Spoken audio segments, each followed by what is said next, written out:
lovelies, and welcome back to my channel. So today I'm going to be doing something a little different. I never like to hide the fact that I have anxiety, and sometimes when I'm laying in bed my brain will go into rampage mode and I'll remember every bad thing that has ever happened to me. Unfortunately, this week I was transported back to little preteen me having to endure secondary school, or high school if you're not from jolly old England. So in this video I thought I'd share my experience there, specifically regarding bullying. Although I want to keep this video quite light, I am in no way diminishing being bullied. I was bullied throughout most of my teenage years, so I understand what a delicate subject it is. However, I don't want this to be a sad story. This is a story of me overcoming my bullies and learning to accept myself. Imagine me at 14. A bit rounder, a bit less makeup, a bit weirder. Just kidding, I'm still super weird. Can't imagine it? No worries, here's a picture for reference.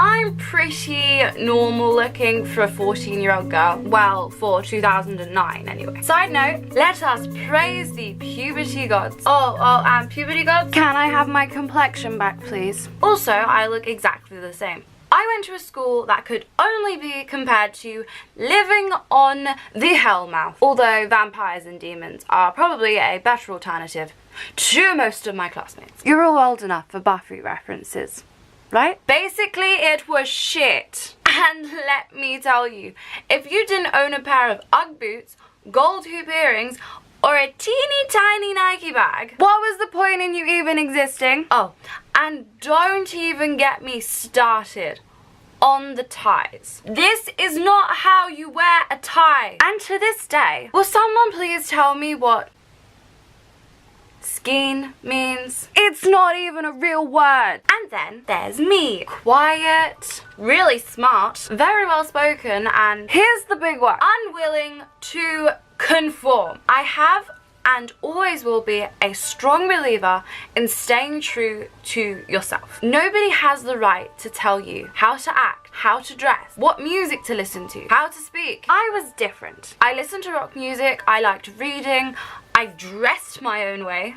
I was friends with all the people who were deemed uncool. That was pretty much the forefront to me being bullied. I refused to turn into someone I wasn't. I didn't want to be just another clone. I liked the fact that I was different. As it turns out, not a lot of people agreed with me. So the main villain in my little fairy tale, written by the Brothers Grimm, obviously, was a girl. Let's call her Sarah. Wow, she was a witch. She was a witch. For some reason, she decided to put all her time and effort into making my life a living misery. That's the funny thing about bullies. They have nothing better to do. No, they don't. They enjoy making others feel bad about themselves. Anything to squash their own insecurities. Transference, transference, transference. For any of you still in school, still getting bullied, they do it because they can't deal with their own pathetic existence. Is that too harsh? No, it's not. Now, Sarah and her little army of minions, let's call them... Actually, it doesn't matter, they're pretty much all the same person. They love to do all the typical things bullies enjoy doing. Sniggering as I walked past, spreading rumours about me. Oh, and don't forget those stage whispers. She's so weird, nobody likes her. Or just flat out insults. May, you're well ugly. May, you're a fucking loser. F for imagination, guys, but an A star for effort. I can joke all I like about irrelevant people making irrelevant comments, but at the end of the day, these people drove me out of school. Sarah had turned all of my friends against me. No one would talk to me. No one would look at me. No one would even recognize my existence. So I hid from it. I'd spent so long trying to stand up for myself and fight back against the bullies, to act like I didn't care, when really I'd go home and cry to my mum for hours. I just couldn't take it anymore. A day that stands out in my mind.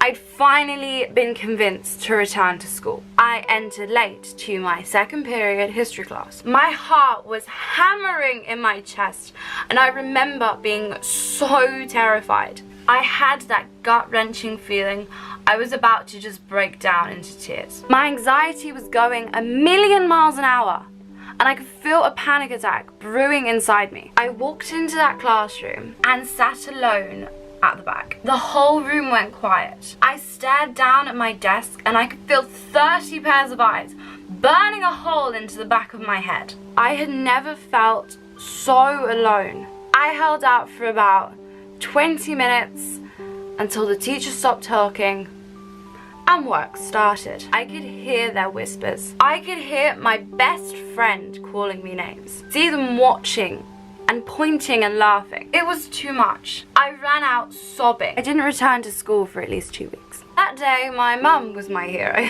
She marched into that school. And when I say marched, I mean marched. She hugged me until I stopped sobbing, then walked straight up to that reception desk. I want to speak to a teacher. Rude reception lady who left me crying alone on a bench. Ma'am, there are no senior members of staff available. My feisty mother. I want to talk to a teacher now or I'm taking her home.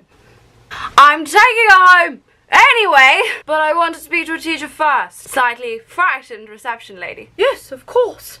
I'll get one for you. That was not the voice you got the first time. Funnily enough, we ended up speaking to a teacher, and to this day he is one of the only teachers I hold in the highest respect. He was kind and considerate and he really helped me. I only wish that I'd gone to him sooner.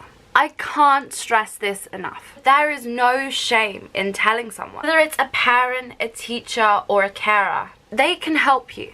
A year or so later and I'm in my last year of school. Mostly I'd still enter classrooms when no one would talk to me, and occasionally I'd hear a laugh as I walked past. But I had a couple of good friends and I decided I'd rather be invisible than ridiculed by the masses. Most importantly, I'd finally started to rid myself of my horrid dress sense. Why all the patterns, Meg? Why? Over the summer I'd started to come into myself. Let me start by saying puberty was hard and it hit me like a 10-ton truck. Enter eating disorder.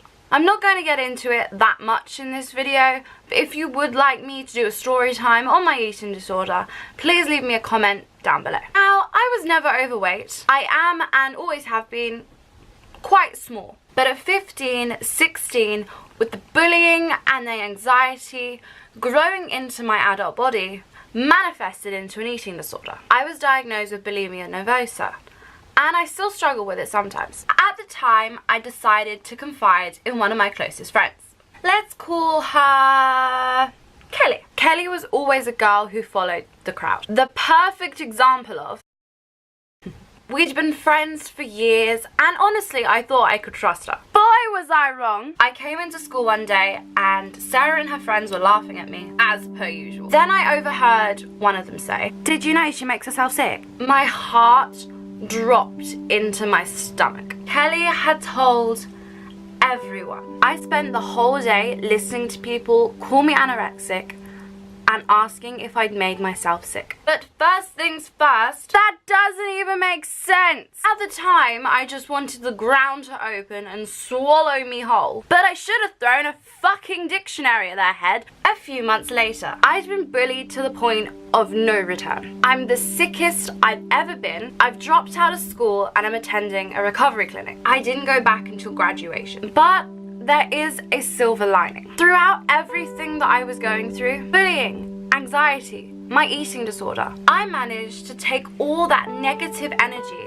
and transfer it into something productive. I couldn't bear going back to school, so I spent all my days at home studying for my exams. And let me tell you, I fucking aced them. I got one of the top GCSE results in my year, and I got in to a really good college. Graduation was the day I finally stopped being invisible. I decided these people had taken enough from me. I'd had so many experiences robbed by their bullying, and I wasn't about to let this one slide. I put on a beautiful dress, I sang in front of my whole year, and I beat them. They couldn't get me anymore. I was stronger and more confident. I just wasn't scared anymore. Not of them, not of myself, not of anyone. And that is it for today's video, guys. I really hope you enjoyed it. I know it was a bit different from what I usually do, but I really wanted to share this story with you guys. I think bullying is an incredibly important topic to talk about, especially when you're on a platform where you can all share your stories and all help support each other. If you'd like me to do any more story times, please do leave a comment. Don't forget to like this video and hit that subscribe button down below. I will see you all in the next video. Goodbye, my lovelies.